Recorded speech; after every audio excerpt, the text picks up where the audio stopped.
Hello and welcome everyone to a new video. We are going to, as promised, we are going to do a CBSE topic today, which is the Summer of the White Horse. We are going to understand the background of the story, which is very important. The different symbolic lines are important because we are in class 11, and class 11 we cannot just write simple answers just like children, right? So we are going to do that today. We are going to start with it. And of course, as you all know, I am Reshmi Mukherjee and my channel is just on English. All English topics are discussed over here, irrespective of the board, whether it is CBSE, ICSE, ISE. So keep following, stay tuned, and wherever you face doubts, don't forget to ask. We are reading the story, but before that it is important, because it is class 11, it is important that we know the background of the story a bit. So we will first read that, understand that, then move into the details of the lines of the story, because you see, as you have read the story, you must have seen that this is a very simple story, but what is important is the background. You can be asked questions from the background also. So let's start with it, and if any doubts you can ask of us. Who is William Sarwan? Who is this person? There is a paragraph that I have added to point out the feelings of this person. He was an Armenian. Okay, as you know, in Kolkata, there are different places Armenian population is there. And I should like to see any power of the world destroy this race, this small tribe of unimportant people whose wars have all been fought and lost, whose structures have crumbled, literature is unread, music is unheard, and prayers are no more answered. So it's just like ISC students, ICSE students have read Chief Seattle and all that stories. It is important that we are aware of certain facts, that there are tribes, there are people who are not as privileged as we are. The Armenians were also a kind of that sort. So send them into the desert without bread or water, burn their homes and churches. So you can do anything and everything with them. You can burn their houses, you may not provide them bread or water. Then see if they will not laugh, sing and pray again. So then you can check whether they are happy with it or not, or whether they still survive or not. Okay. For when two of them meet anywhere in the world, see if they will not create a new Armenia. So even if you separate them from their homeland, even if you don't give them the necessities, they still continue to survive. They are so strong-hearted. That is what William Sarwan believed the Armenians to be. Now there is a short note written on William Sarwan. You can of course read it, his different works. He is a Pulitzer Prize winner also. As you know, it is a very significant award, okay, for any art form. So this is something that you can read. Next we will move to the background of the story. There are many lines. The John Byro part, where you see he repeatedly says he's sad about something. He is kind of frustrated about something. Why is he frustrated? That is an important issue. So why is he frustrated? For that we will have to understand the background of the Armenians. Okay, that will give us an idea the situation they were in that caused that kind of behavior in John Byro. Let's see. Armenians originally belonged to the Ottoman Empire for centuries. Now listen to this just like a story. See, the Armenians were a part of the Ottoman Empire. Now Ottoman Empire, if you see the map, you will see that this Ottoman Empire and Russia were just side by side, and they were enemies. Just like we have Kashmir, they are always fighting, there is always unrest in that particular place. Same is the condition there. So in this Ottoman Empire, first what happened? The Muslims, the Jews, the Turks, which were in majority, Armenians, Assyrians, they all lived together.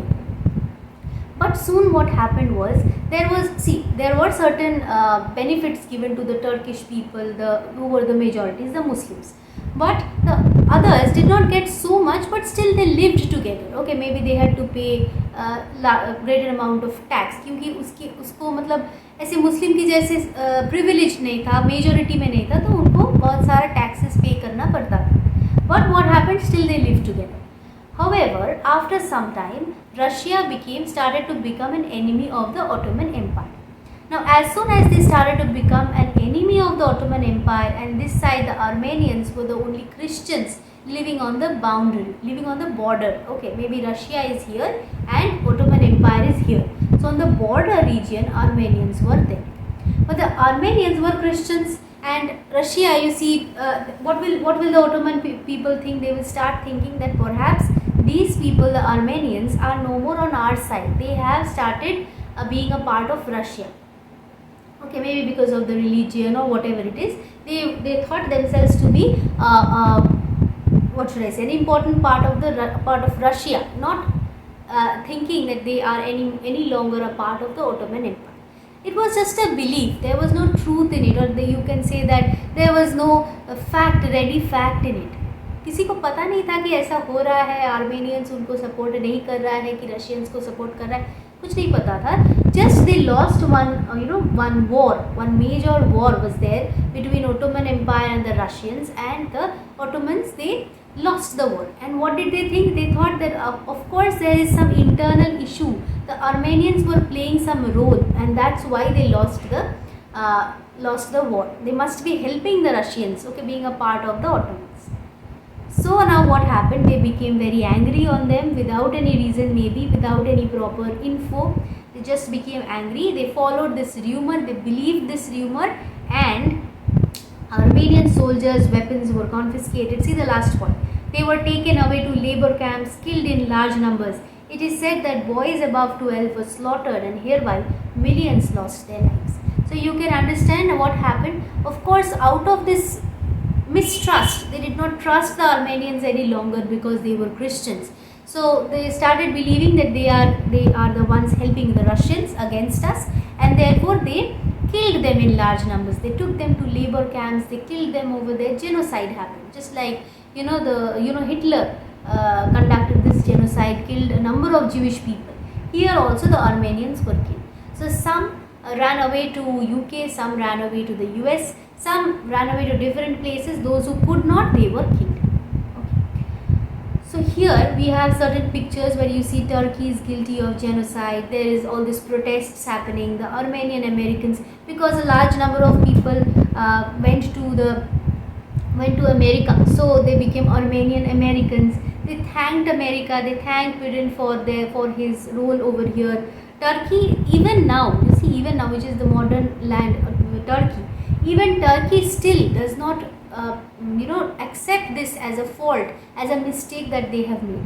Still they believe that it was the Armenians' mistake that they supported Russia. It happened near the World War I, around the time World War I was happening, okay, where you know that Russia was against UK, US, right? So Turkey failed in keeping the faith in Armenians. So they still do not trust the Armenians. They still believe that of course the Armenians did something wrong for which they were killed. So anyway, this is a very sad story. Now we come to the important characters. You have Aram, you have Murad, you have Uncle Khosrow, you have John Byrne. These are the four characters. So first we will start with Aram and Murad. Okay, Aram and Murad first will begin the story, and then it will continue with the uncle and John.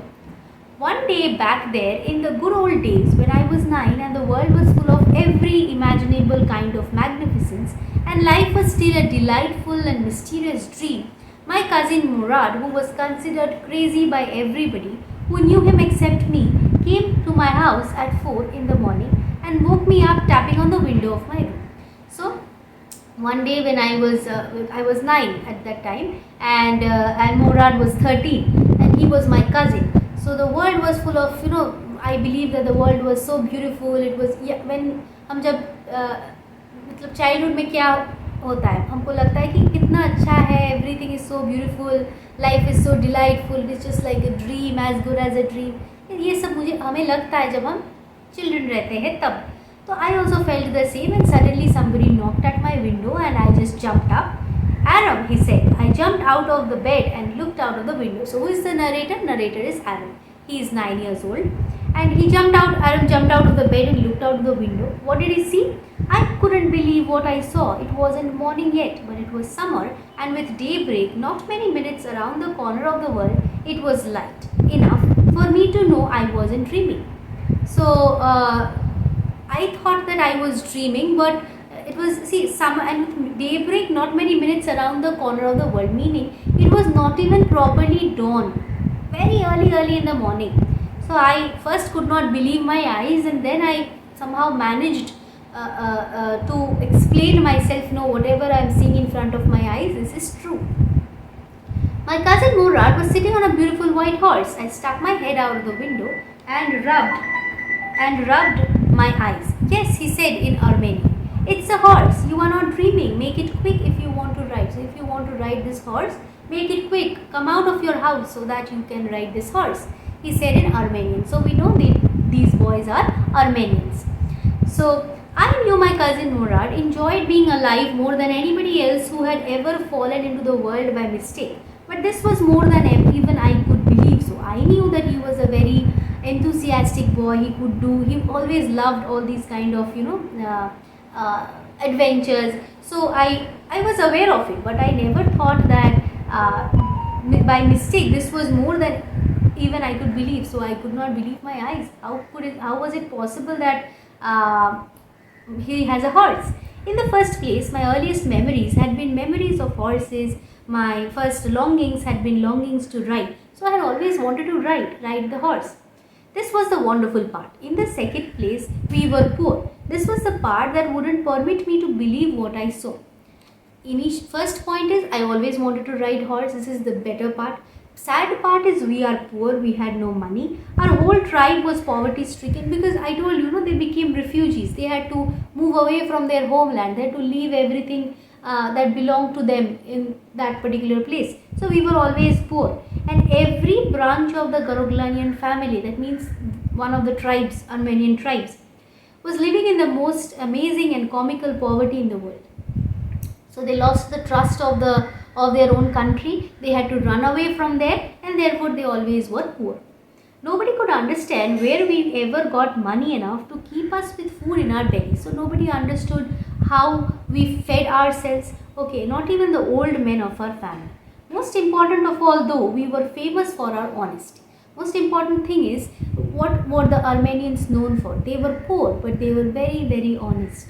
We had been famous for our honesty for something like 11 centuries, even when we had been the wealthiest family in what we liked to think was the world.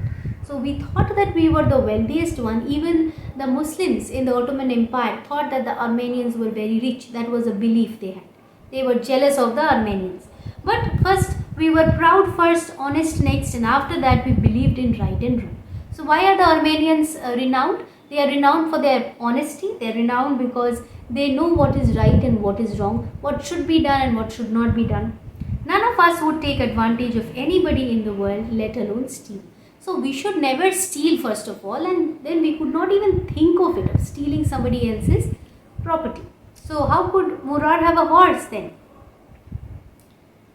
So this is what I have already told you about your classes. You can enroll that mailing me to reshmimukherjee24@gmail.com, and you can take these although there are only limited slots available. So I'll try if there is time, and if you are okay with the time, if I am okay, we both are okay with the time, we can continue this.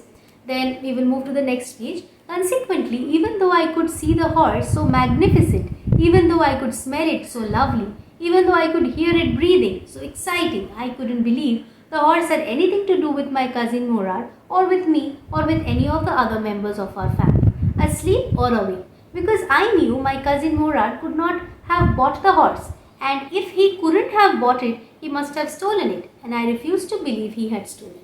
So I could not believe that a member of the Garoglanian family could steal the horse. And then again, I could not believe in anything else. How could it be with him then, right? How could Murad have the horse? That is not possible, because he does not have money to buy the horse. So I had to believe that he has stolen it. No member of the Garoglanian family could be a thief. Again, how could a member of the Garoglanian family be a thief?